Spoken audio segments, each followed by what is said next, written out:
Is Kenny Pickett's long-term value increasing now that he is the starter for? Sorry. I'm sorry. What's going on, y'all?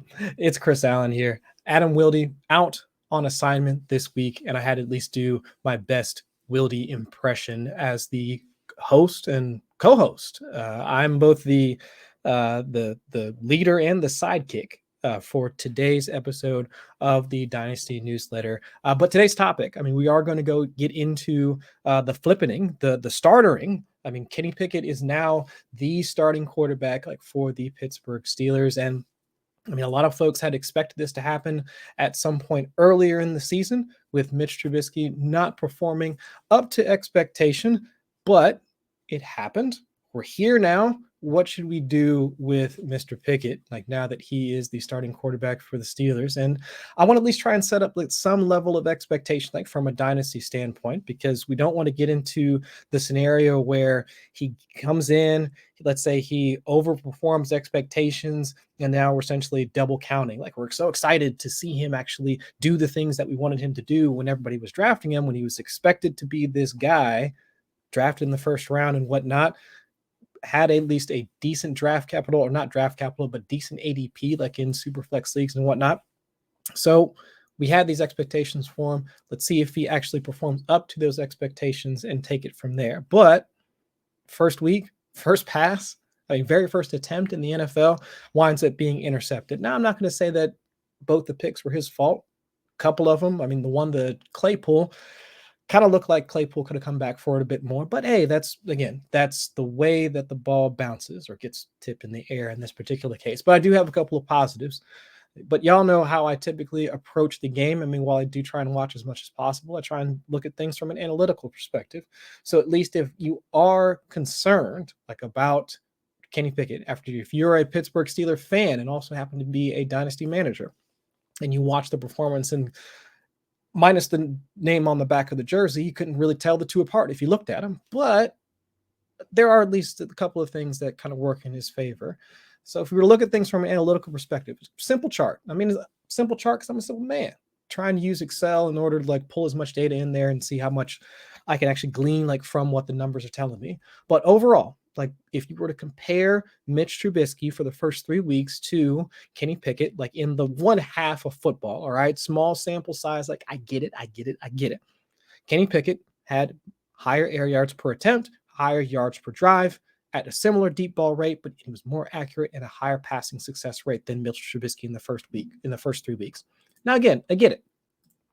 Caveating all the things that I just said. We saw Mitch Trubisky for 3 weeks, 3 full games, and then we only saw Kenny Pickett for a half. All right, half, Eddie. That's all we got for him. And I get it. So if you want to at least, kind of shove some of that aside, I understand.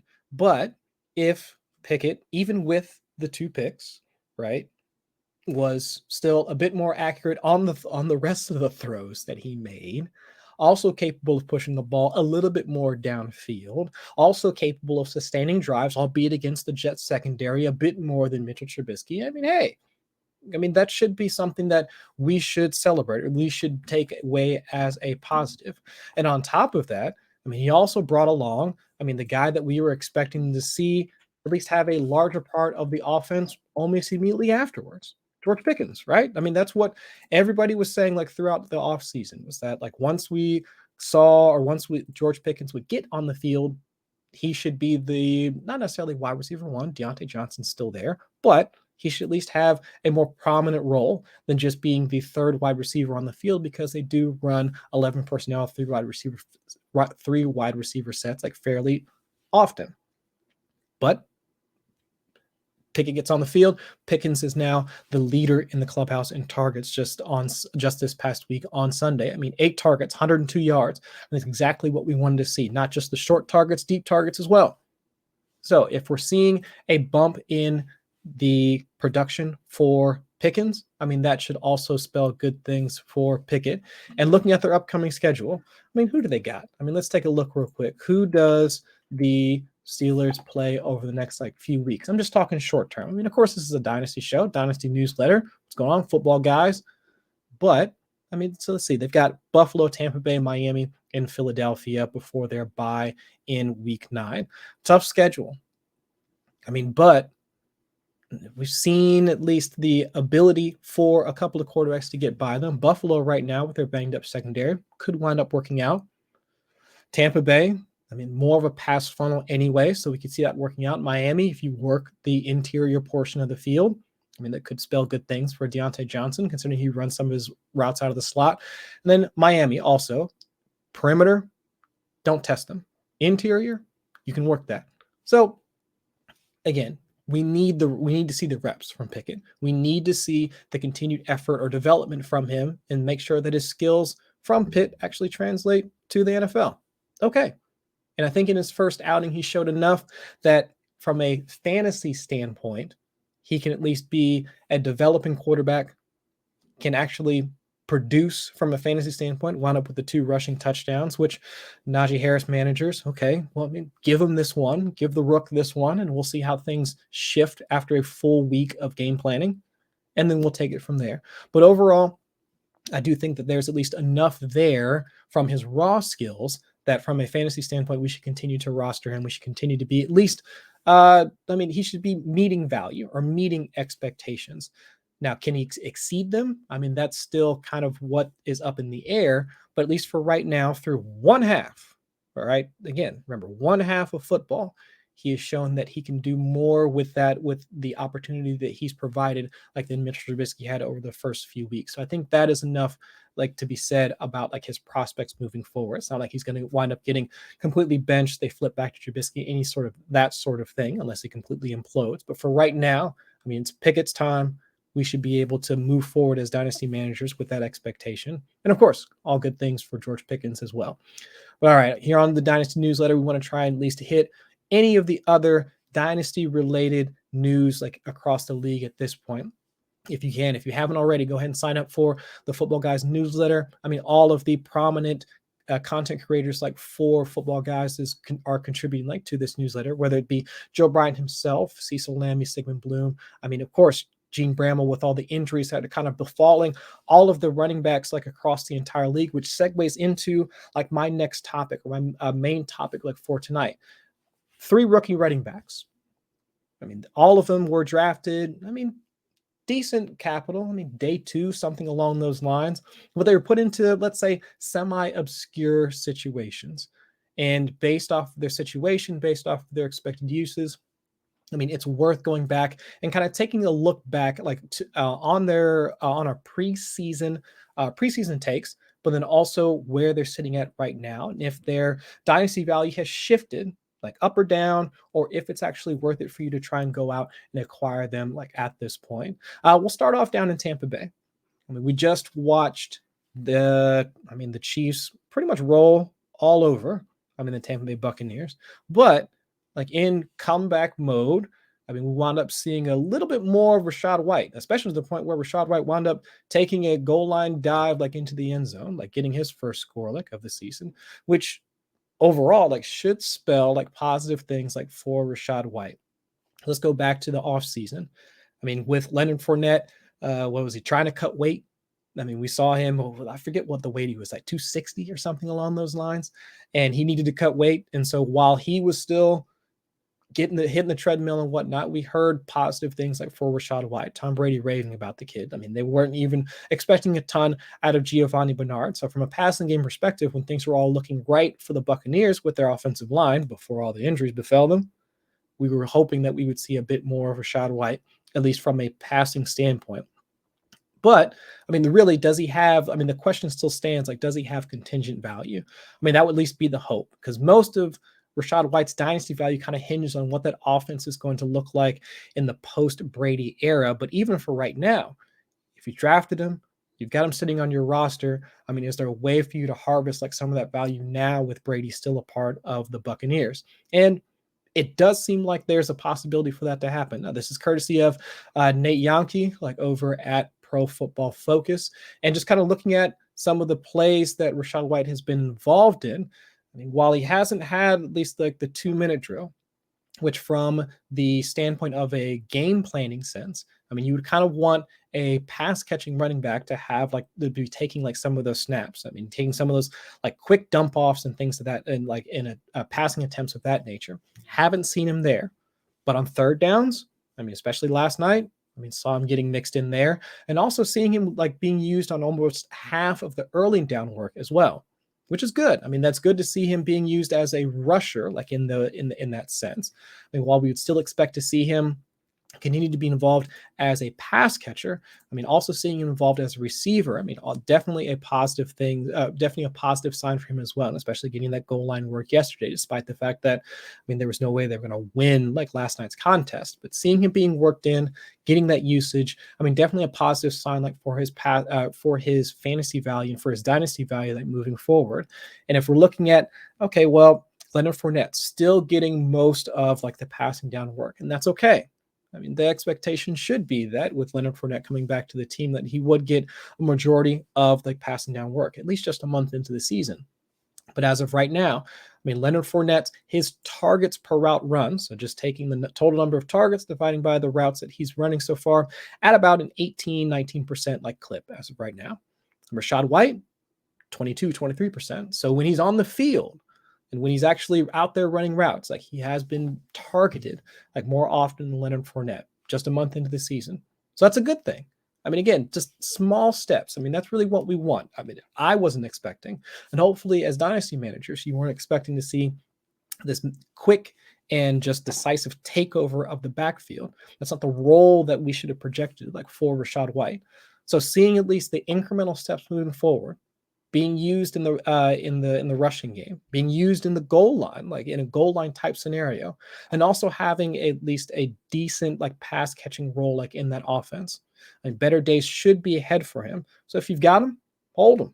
You know what you've got like in him, and this is a positive sign for him moving forward. It's not like, let's say insert like contingent running back here or pass catching running back here. It's not looking like Nyheim Hines, like Adam and I talked on the show, if not last week, the week beforehand.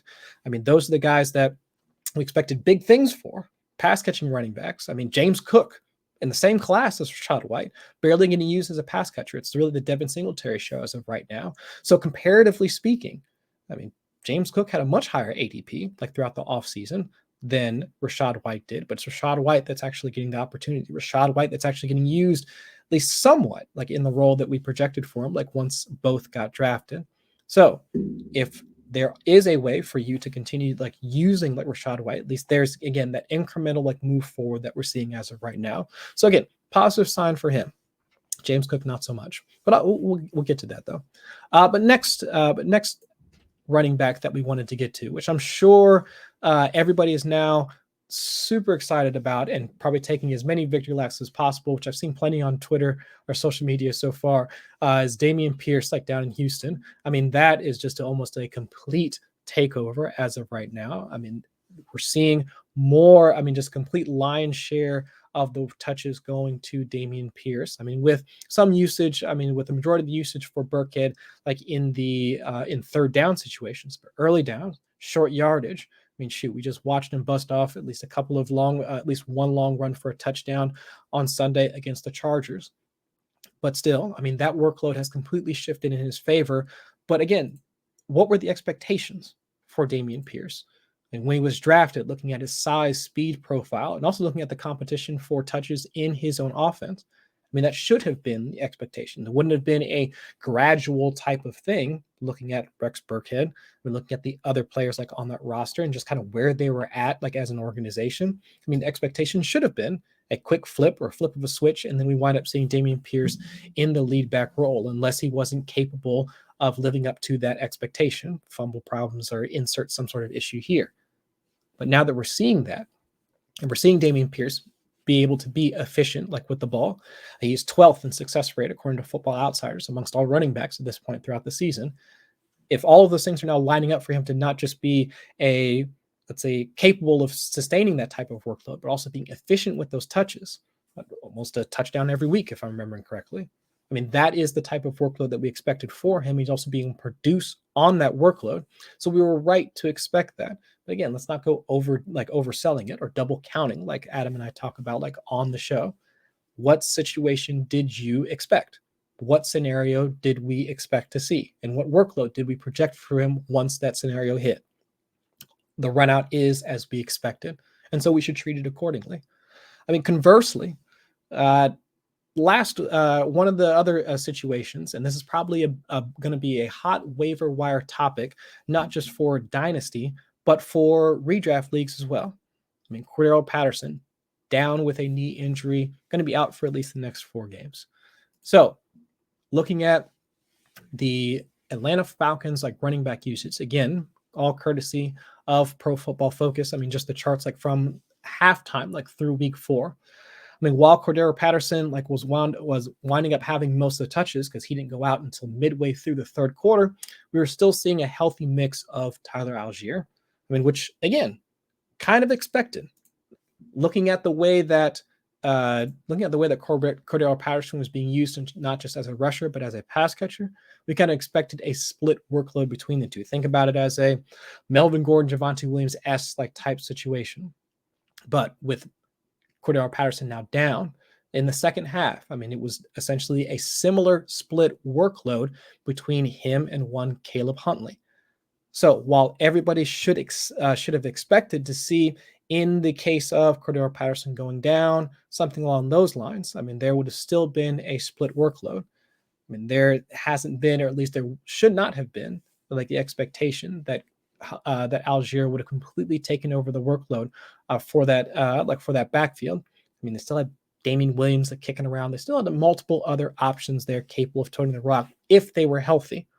So while Dameon Williams wasn't the beneficiary of Cordero Patterson's injury, Huntley kind of took the rock and looked like he had some juice to him as well. I mean, he wound up out-touching Allgeier in the second half of the game. Also wound up taking most of the short yardage and 2-minute work as well. Definitely bears monitoring as we move forward. But it was in a game where, 1, they were trying to win. 2, there was no expectation for Patterson's injury to re-aggravate itself, for it to worsen. While that might have been like part of the projection, but still, they found themselves in a situation they didn't necessarily plan for. So after a week of game planning, the upcoming schedule, after a week of game planning, we can see things start to tip more in Allgeier's favor. But again, it bears monitoring what that touch split is going to look like. And to be quite honest, I mean, the schedule doesn't really favor running backs like over the next couple of weeks. I mean, Atlanta's supposed to face Tampa Bay, San Francisco, Cincinnati, and Carolina over the next 4 weeks. Again, short term. I mean, that's a short-term discussion. But again, if we're taking a long-term view, like from a dynasty standpoint, I mean, our job in order to figure out what that value is going to look like would be is he going to actually have what is this scenario, or what is his usage in those types of situations? And by types of situations, I mean, is he going to be the one used in the red zone? Because it was Huntley just last week. Is he going to be used in the 2-minute drill? Is he going to be part of the passing game? He was this past week, ran about 10 routes. So that's okay. So if he has that continued usage, if he has in his situational usage also spikes, then again, meeting expectations. Also a part of a team that's 30th in pass rate over expectation, the workload should continue to be there for him. So overall, I mean, these are things that, again, we have to monitor, but as that usage starts to tick up or tick down, I mean, again, that can change our value for each of those running backs from each of those situations. Last guy that I'm going to cover would be the James Cook situation.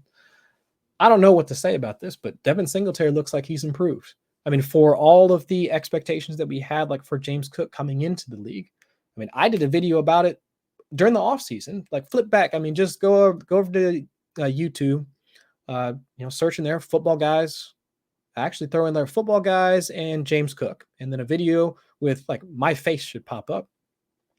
Talking about James Cook back in I think it was the August or July timeframe. Talking about Devin Singletary and Zach Moss. I mean, completely inefficient. They were one of the worst in the league in turn, by EPA per touch. Yards after the catch. I mean, any metric that you wanted to insert, I mean, those two were the worst at it. So why would they continue to use them? Especially if James Cook's calling card out of Georgia was going to be he was the pass catching guy. I mean, they had enough like pure rushers. I mean, if you want to call them that, they had enough pure rushers on the squad already. I mean, Devin Singletary, he had that, 4, 5, 6 week tear towards the back end of the season. Maybe if you want to consider Zach Moss a short yardage option, they could have done that and then have James Cook in on passing downs. It's exactly what we expected, like from the Buffalo Bills. But Devin Singletary's route participation has slowly ticked up like each week. It's at like almost a 70-80% route participation. Dude might be getting his cardio in, but he's also getting targeted. He had 10 or 11 targets against Miami, and then he was second in targets just this past week against Baltimore with about 5. Meanwhile, like James Cook, barely running routes, barely getting targeted. I mean, we're talking about, and I'm not talking about just like routes that are dump offs. I mean, think about like how Saquon Barkley was used, just like during his rookie season. While they all are, I mean, all routes, all targets, I mean, they all score the same. But there's a difference between, let's say, a 2-yard dump off or a swing pass like out of the backfield versus splitting out wide like Aaron Jones or in the slot like Alvin Kamara. I mean, those have value. Those are efficient. And Devin Singletary was doing that. I mean, if you watch the game on Sunday, you got Devin Singletary out wide on 4, 5, 6 routes. I mean, that was part of the reason why the Bills were able to drive down the field and win the game. That's not James Cook out there doing that. That's not his role yet. And it hasn't been shown that he is capable of shouldering that type of load, or he's not even incrementally working into that role like Rachaad White is, like on the ground. I mean, I do have some concerns about what James Cook is going to be because Devin Singletary has shown that he's capable of being a part of the quick passing game that the Bills are now starting to use more and more often in order to beat the blitz or beat too high coverage. So if that's not the case, then like we should at least reevaluate like what James Cook's value is going to be like moving forward. Because if Devin Singletary can do this, I mean, it's going to be quite some time before we actually see him being used in the way that we expected him to be. And so that's the real thing about being a dynasty manager. It's like managing those expectations. And based off of our preseason narratives and what our off-season thoughts were, and then now we're moving into the regular season and those expectations are or aren't being met. I mean, that's where we can truly start to figure out how we're supposed to move the value up and down for each of these dynasty assets. But all right, that's enough for me. I mean, continue to subscribe to Football Guys. I mean, we're going to have like Adam and I, like we'll continue to have these debates on a week in and week out basis in order to help you kind of suss out like which of these dynasty players like you should be like monitoring or which you should be like trying to acquire like on your dynasty teams. But of course, I mean, follow any of the rest of the content creators that you see here, like at Football Guys, whether it's like, Dave Kluge, Troy King, Victoria, I mean, Sigmund Cecil, I mean, the gang. You know what we're here for. We know what we're capable of doing and what analysis we provide for you. But for that, Dynasty Newsletter, be back next week. Adam will be here. Catch y'all later. Be safe. Peace.